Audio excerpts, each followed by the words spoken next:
Hey, FanboyNation. This is your pal Daffy Duck, and you're watching. We're watching Fanboy. Fanboy, A fanboy, etc. FanboyNation. Dot, I assume Tom.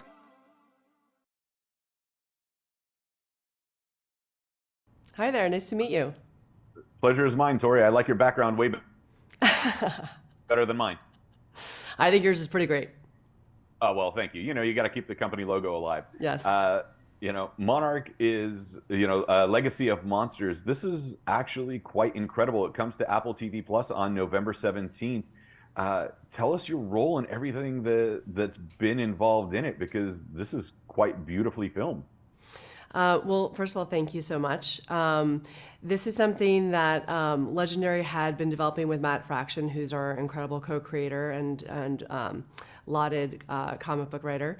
And Legendary asked if we would be interested in coming on board. And I have Safehouse Pictures with my husband, Joby Harold, who's been, dancing in a lot of these big IP from Obi-Wan Kenobi, Transformers, etc.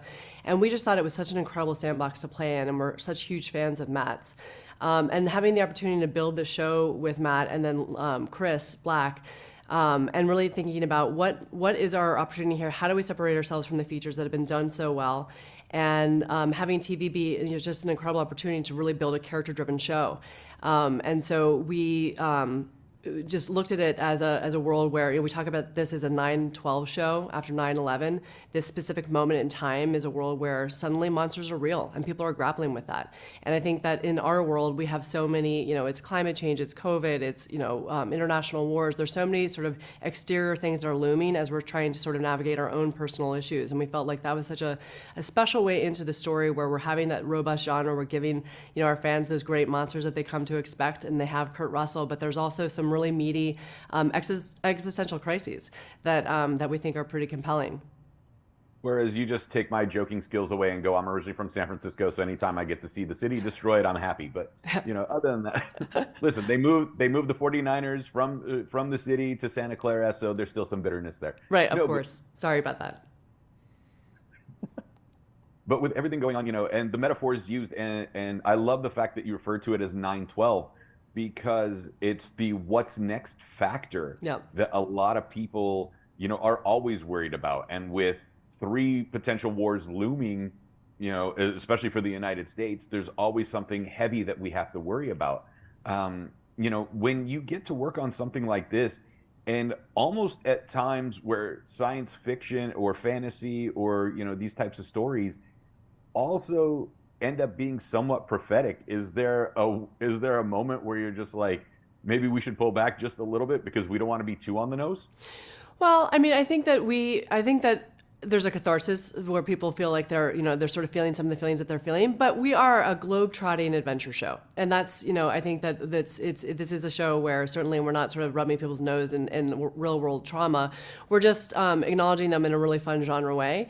And then we're all over the map. We're in Tokyo, we're in Korea, we put poor Kurt Russell on the top of a glacier, and he was down for it.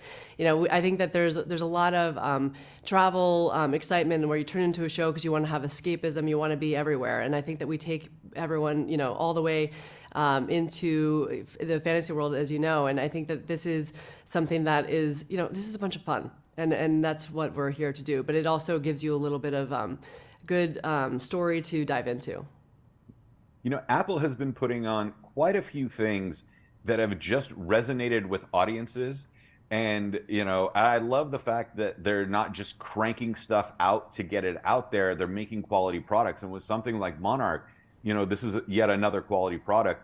When you get there, and it's not just disposable content, but it's telling a story that's interesting and even at times self-reflective, how exciting is that for you when, people like myself or anybody else that are truly enjoying the work? Yeah. I mean, I think like anyone, we so respect the brand Apple even before they became an entertainment company. And I think that it represents sort of a quality. And I think they've been incredible partners, and they've really allowed us to take the time to get it right, and have been so supportive all along. And I think that we're also seeing their support with the release of the show. And so it's been just amazing to be able to work with them. Tori, thank you so much for your time. You being one of the executive producers, it's a pleasure to chat with you.